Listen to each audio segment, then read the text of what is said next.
কোরআন পড়া আমাদের জন্য ফরজ, কারণ নামাজের মধ্যে কোরআন তেলাওয়াত করতে হয়। অনেকের বয়স হয়ে গিয়েছে, বিভিন্ন কারণে ছোটবেলায় আমরা কোরআন পড়তে পারি না, এখন আবার বয়সের কারণে, লজ্জার কারণে বিভিন্ন জায়গায় গিয়ে বলতেও পারছি না যে আমি কোরআন পড়তে পারি না, আমাদেরকে একটু কোরআন পড়ান। আবার অনেক জায়গায় অনেকের ইচ্ছা থাকা সত্ত্বেও সেরকম পরিবেশ পাচ্ছেন না, অথবা এরকম শিক্ষক পাচ্ছেন না, বা তেমন কোনো ব্যবস্থাপনা পাচ্ছেন না। ঠিক এই জায়গাটাতেই তারবিয়া এডুকেশন নেটওয়ার্ক একটি চমৎকার সমাধান নিয়ে এসেছে।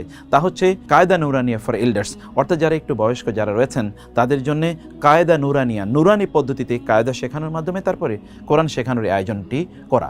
আমাদের এখানে উন্নত সিলেবাস রয়েছে এবং চমৎকার শিক্ষা পদ্ধতি রয়েছে, এবং আমাদের প্রশিক্ষিত শিক্ষকরা তারা এই চমৎকার আয়োজনটি তারা ব্যবস্থাপনা করে থাকেন। তাদের অধীনে আপনারা এই কোর্সটি করে নিতে পারেন এবং এর মাধ্যমে আপনারা একাধারে ইনশাআল্লাহ কোরআন পড়তে পারবেন এবং প্রয়োজনে আপনাদের গুরুত্বপূর্ণ সূরাগুলো আপনারা মুখস্থ করে নিতে পারবেন ইনশাআল্লাহ। অতএব সবাইকে আয়োজনে অংশগ্রহণের জন্য অনুরোধ করছি।